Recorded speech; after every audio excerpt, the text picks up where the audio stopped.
তুমি কলেজে পড়েছো এই জন্য তোমার কোরআন অশুদ্ধ না বন্ধু, হাসরের ময়দানে এটা টিকবে না, এটা টিকবে না। যত সৌন্দর্যই দেখাও তোমার যৌবন শেষ হয়ে যাবে। এ চুলের মাতবরি, প্যান্টের মাতবরি, অহংকারী, হ্যাঁ না দোস্ত, তোমার এত কত ভালো ভালো ব্যাট হয়ে ধরতে লাইছে, সোজা হইয়া গেছে তারের মতো তোমার মাতবরি। হ্যাঁ আমি পরশুদিন বললাম না, পরশুদিন সোমবার দিন আমি পাবনা গেছিলাম, আমার পাবনা দাওয়াত ছিল।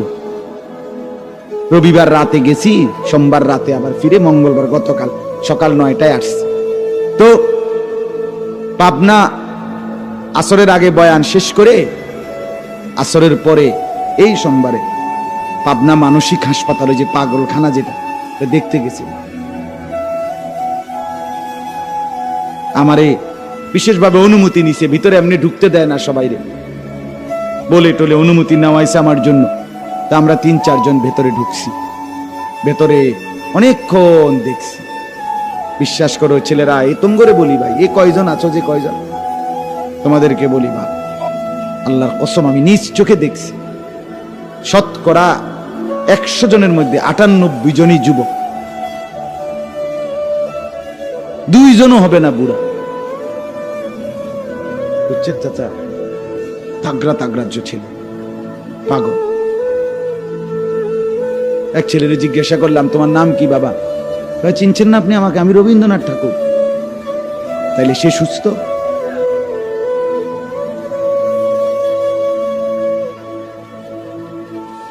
কিসের অহংকার করছো? কতদিন হয় নামাজ পড়ো না,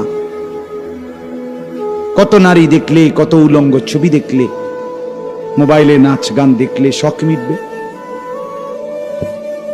কত লক্ষ মহিলাকে দেখলে তোমার তৃপ্তি হবে?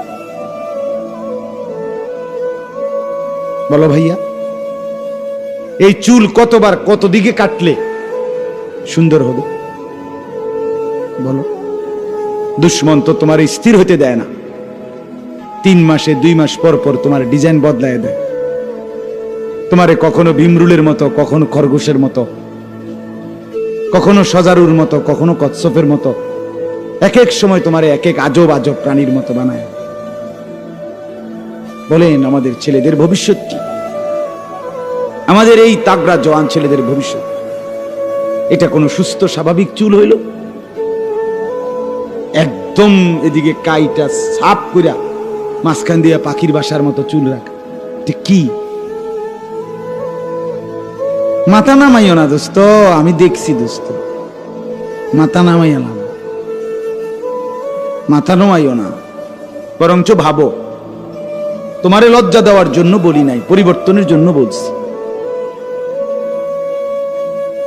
সবাইকে বলতেছি, কেন আমরা মুসলমান, আমাদের আল্লাহ আছে, আমাদের রসুল আছে, আমাদের ধর্ম আছে, আমরা পাগল না, আমরা মাতাল না, আমরা গন্তব্যহীন না, লক্ষ্য উদ্দেশ্য ছাড়া না। আমাদের এখান থেকে জন্ম থেকে শেষ পর্যন্ত আমাদের ঠিকানা আছে। আজকে যদি এই আফ্রিকার জঙ্গলে থাকতো তাহলে হয়তো যে বাবা এত বড় আফ্রিকার জঙ্গলে ছিলাম, যেখানে কোনো দিন কোনো আজান হয় নাই, যেখানে কোনো মসজিদ দেখি নাই, মাদ্রাসা দেখি নাই, আল্লাহ চিনব কোত্থেকে? আমি তো আফ্রিকার জঙ্গলের ভিতরে থাকতাম। বলেন একটা ছেলে, বলেন এই ছেলেগুলো বেনামাজি যে ছেলেগুলো, এদেরকে জিজ্ঞাসা করেন যে বাবা তুই কি আল্লাহ চিনলি না, না রাসূল চিনলি না? তুমি বাবা কি মসজিদ চিনলা না, মাদ্রাসা চিনলা না? কোনদিন কি কোরআন দেখলা না? কারো লাশ, কারো জানাজা, কারো কবর কিছুই দেখো নাই? কিচ্ছুই তোমার কলজার মধ্যে কোনো এক বিন্দু কোনো বিবেক অনুভূতি জাগাইলো না? শুধু নারী, শুধু একটা মোবাইল, শুধু একটা ছবি, শুধু একটা অশ্লীল দৃশ্যের কাছে হেরে গেলা? ছেলেরা বলো বাবা, তোমরা বলো কার কাছে হাইরা গেলা? কেমনে হাইরা গেলা তুমি?